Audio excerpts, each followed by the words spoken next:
let's talk about Luis Diaz actually, because there's been like this. There's a narrative around Luis Diaz. He's just going to leave in the summer. Like the manager doesn't fancy him. He's off. He prefers Gakpo, etc. Like Diaz in the last month has probably been our best attacker, in lieu of Mo Salah having a little bit of a dip in form, maybe fatigue or whatever. Diaz has played a lot of minutes, but he doesn't play full 90 minutes a lot because him and Gakpo often interchange with him and Jota.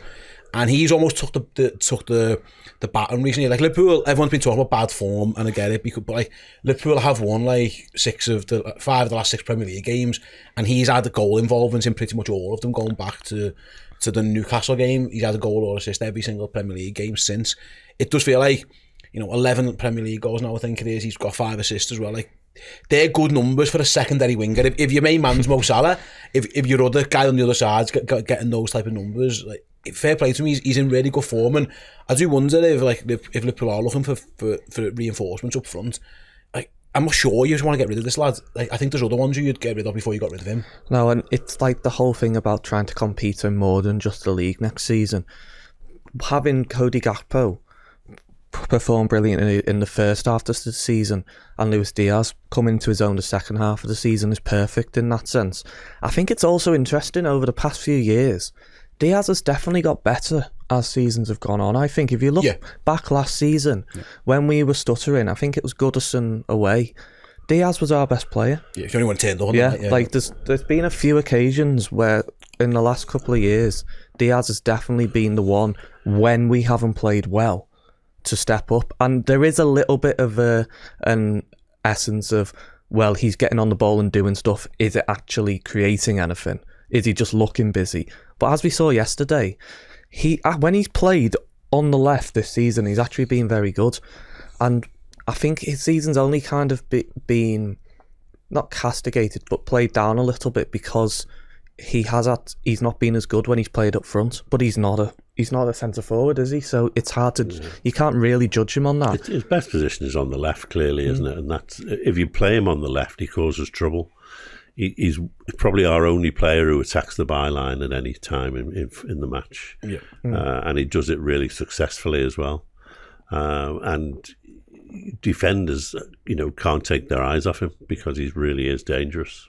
It's interesting because their plan, John, it was similar to what they did with Salah. They thought we'll go 3 at the back and we'll go man on man. And actually, I think Aaron Wan-Bissaka, that's his skill set really. I don't think he's a great player, but he's usually good at one-on-one defending.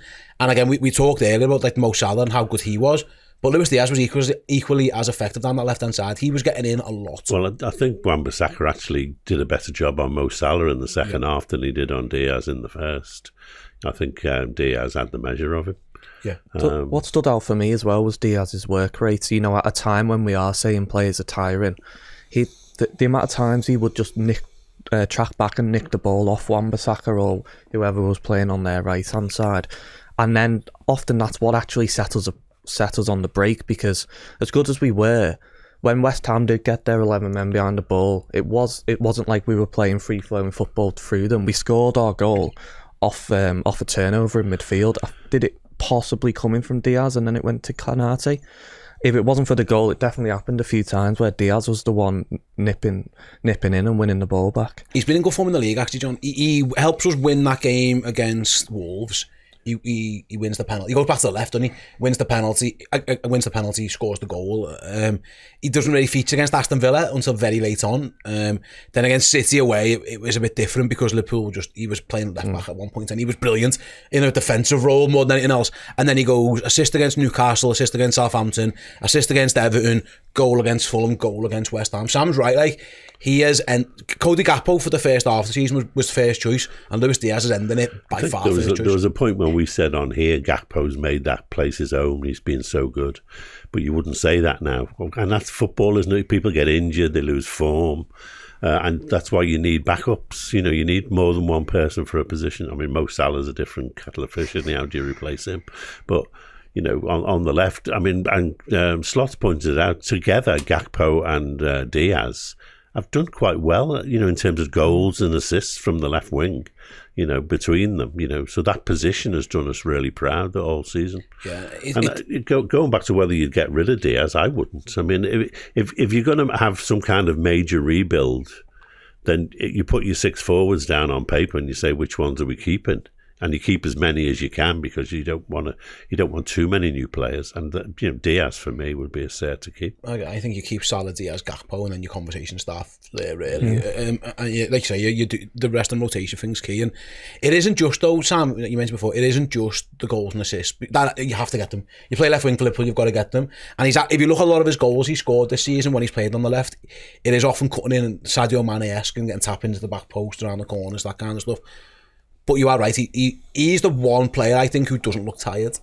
And he's played a lot. Like, don't get me wrong, if you look at the minutes... Plays every minute for Colombian. Yeah, he's played a lot of football, but his engine is ridiculous. Like, even in that second half, he didn't look knackered. He went up front for a bit, and that was a bit of a joke, and that probably needs to stop. But he does run and run and run. Maybe not a huge surprise that he's still going at this stage of the season, because he looks like...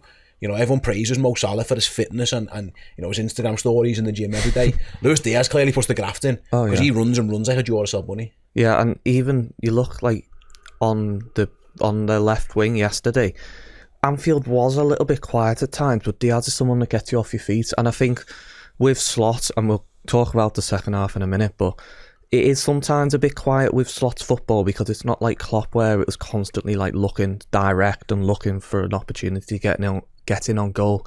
Diaz is more of a Klopp player, and I think that does suit us at home as well. Whereas Gakpo is more built, I think, to play in a system. Diaz can make something happen from nothing, and I think that's important to get people off their seats and to get the crowd up. I think you can get the measure of Gakpo. It's difficult stopping him even though you know what he's going to do, but he does always come back on his right foot. With Diaz, you've no idea what he's doing. I think him... what you mentioned before, like Arne Slot's got his group of lads, he's the only real maverick.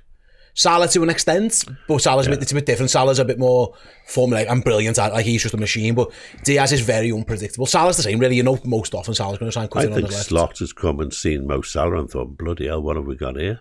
Because he is a different animal, I think you're right. Diaz looks like the only one who you just don't know. He's the only one who goes either way. Salah always pretty much tries to get inside. If Salah goes on the outside, it's usually playing the ball through. Gakpo always wants to cut in, and he's got a leaf. We've seen that goal he scores, the Cody Gakpo goal.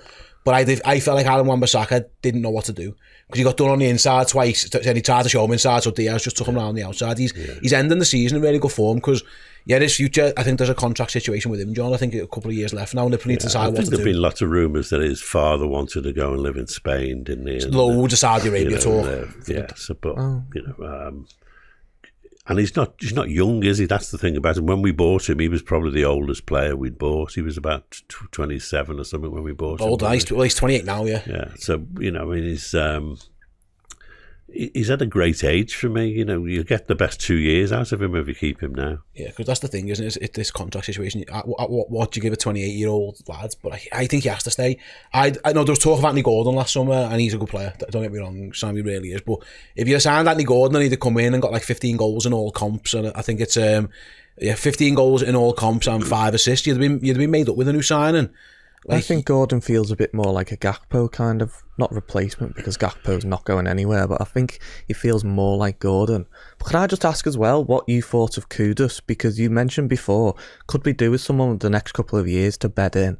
Mohamed Kudus, every time he plays against us, and where we kind of made the assessment of Minamino playing against us, and Minamino was a good player for us. Not that he was, winning us Champions Leagues, but would you have Kudus at Liverpool? He's a very good player, but speaking to West Ham players, he's very much a daisy player. Like some days he does, some days he doesn't fancy it, and he looks like he shines. But I think you got to be consistent to play for Liverpool. But he was brilliant. He was brilliant in that second half in particular. But yeah, he's definitely another option. But for me, I think Luis Diaz, you mentioned before, disrespected by Salah, John, by the wider fan base.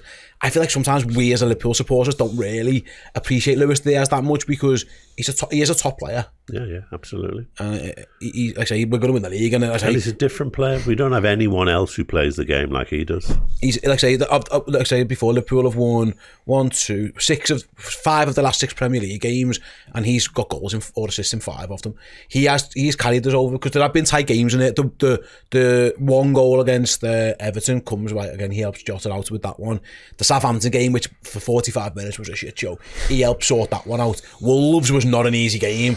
a few weeks ago, and it was Luis Diaz who won us that game. Like, he is responsible for a lot of points in this title race, and it is the Mo Salah show, I get it, but like Diaz, I think, has been equally as impressive, especially since the turn of the year. I think everyone suffers from the amount of goals Salah scores, because in comparison, it doesn't look as though we have anyone else who's scoring a lot of goals. But, you know, as you said, the left wing has scored, you know, quite a lot as a position. And we mentioned Salah like, on the goal. So it isn't an easy goal to finish, but it's a good run. And like Salah's balls magic, don't get me wrong. But like that, I always wonder that the initial part of Luis Diaz, like, does he really want to score a goal? When we first got him, he looked like he runs hard and he'll beat a man. And it was a bit like, yeah, but so what? You know what I mean? Like, you know, it's all tickle here, but like, where's the end? It feels now like he's got that. He's starting to get that killer instinct. He wants to score goals. He's making runs that goal scorers make. Yeah, and I do feel as well that we saw it a bit at the start of the season. A lot of his goals are kind of simple goals in the sense that they're at the back post or first time touches. But it's the desire to get there. I think he was sliding in for that goal yesterday. I mean, he put it on a plate by Salah, but he has to have the desire to make that run. It was quite funny because I was at the Upper Annie Road and everyone thought the chance had gone. And in your peripheral vision, you just see Diaz sliding in at the back post. You thought it was for Jota? Yeah, we all thought it was for Jota at that end of the ground and then didn't even see Diaz. So for Salah to have that view, such a great pass. But he has done that quite a lot of times this season, Diaz. I think more so at the start of the season. But playing and being coached to play through the middle at times, that can't have any bad effect on him in terms of knowing where to be to score a goal either. He scores a lot of the back post. Like, if you look at the season, he likes his shot as well, though, doesn't he? I mean, you know, he had a good shot early on, didn't he? Yeah. He likes to cut in and have a shot, you know. And there was a time is all his goals basically at the start of his career with us were all cutting in and putting them into the top corner. We doesn't do that much now. Well, he gets again. He arrives at the back post, and if Mo Salah's there, feeding your assist like for fun. Mo Salah's assisting for fun, isn't he? Fill your boots, Luis Diaz. Yeah, I think Luis Diaz has been mightily impressive. I think it's been under talked about. You know, we talk about like load of Liverpool star players who've shone recently this season, and the big guns. I think Luis Diaz in the last since February really has been the best attacker, and he deserves a bit of credit. Let us know your thoughts in the comments. How you think Diaz has done, and yeah, what is the future like for Liverpool's left hand side?